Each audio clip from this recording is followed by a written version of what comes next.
গুৱাহাটীৰ পৰা মাজুলী হ'ব 20 মিনিটৰ বাট কাজিৰঙা শিলং পাবগৈ মাত্ৰ 30 মিনিটতে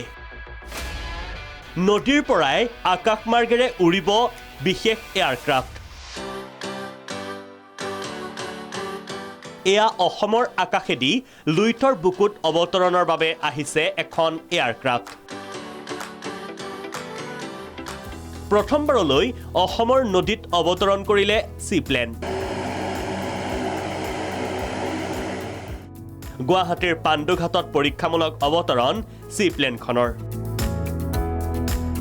পৰ্যটনৰ অলেখ সম্ভাৱনীয়তা কঢ়িয়াই এতিয়াৰে পৰা সহজ হ'ব যাতায়াত বৃহস্পতিবাৰে মেঘালয়ৰ উমিয়াম লেকত সফল অৱতৰণৰ পিছত আজি লুইতৰ বুকুত অৱতৰণ কৰিলেহি বিশেষ এয়াৰক্ৰাফ্টখনে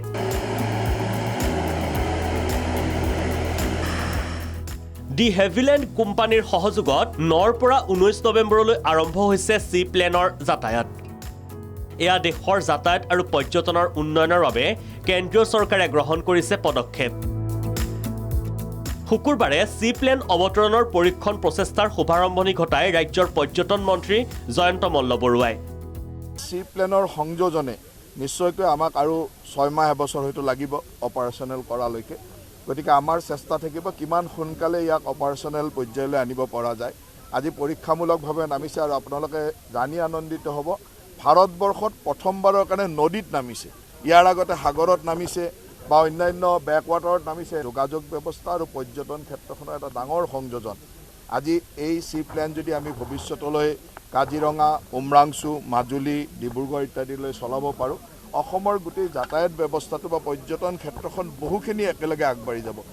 এবছৰৰ ভিতৰত কাৰ্যকৰী হ'ব চি প্লেনৰ ব্যৱস্থা একেলগে 19 যাত্ৰী কঢ়িয়াই উৰা মাৰিব চি প্লেনে এতিয়াৰে পৰা এই চি প্লেনত উঠি যাব পাৰিব দেশৰ বিভিন্ন স্থানলৈ ইতিমধ্যে বিশ্বৰ বিভিন্ন দেশত এই চি প্লেনৰ যাতায়াতে প্ৰমোদ ভ্ৰমণৰ সুযোগ দি আহিছে যাত্ৰীসকলক দি হেভিলেণ্ড কোম্পানীৰ এইগৰাকী মাৰ্কেটিং বিষয়া অসম সন্তান সন্দীপ দাসে চি প্লেনৰ বিষয়ে কি কৈছে শুনক এই চি প্লেনখন টুইন অটাৰ বুলি কয় এখন এমফিবিয়াছ এয়াৰক্ৰাফ্ট এখন মাটিটো লেণ্ড কৰিব পাৰে পানীটো লেণ্ড কৰিব পাৰে এইখন প্লেন বেছি ছাৰ্ফেচ নালাগে শ্বৰ্ট ছাৰ্ফেচেছত লেণ্ড কৰিব পাৰে কিমানজন যাত্ৰী কঢ়িয়াই লৈ যাব পাৰে 19 পূৰ্বতে এই প্লেন ক'ত অৱতৰণ কৰিছে এইখন ইণ্ডিয়াত প্ৰথম বিজয়ৱাড়ালৈ গ'ল তাৰপিছত কোচি তাৰপিছত লক্ষদ্বীপ তাৰপিছত শ্বিলঙলৈ আহিলে আৰু শ্বিলঙত অহাৰ পিছত এখন গুৱাহাটী আহিছে গুৱাহাটীৰ পৰা চিধা এতিয়া আন্দামান এণ্ড নিকোবাৰ আইলেণ্ডছত যাব আজি সকলোবোৰ দিশ চোৱা চিতা কৰি এক সফল পৰীক্ষণ বুলিয়েই উল্লেখ কৰিছে বিষয়াগৰাকীয়ে কাৰ্যকৰী হ'লেই অসমবাসীয়ে লাভ কৰিব এক সুন্দৰ সুযোগ মন্ত্ৰী জয়ন্ত মল্ল বৰুৱাই ক'লে বৰঝাৰৰ পৰা পাণ্ডুলৈ অহা অভিজ্ঞতাৰ কথা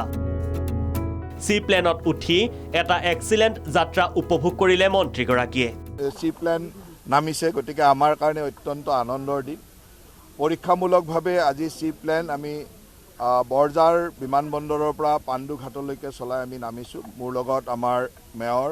ডেপুটি মেয়ৰ সকলো আছে আমি খুব সুন্দৰভাৱে লেণ্ডিং কৰিছোঁ মুঠতে পৰ্যটন আৰু পৰিবহণ ক্ষেত্ৰক অন্য এক মাত্ৰা দিব এই চি প্লেনৰ যাতায়াতে কিন্তু কিমান দূৰ কাৰ্যকৰী হ'ব সেয়াহে লক্ষণীয় হ'ব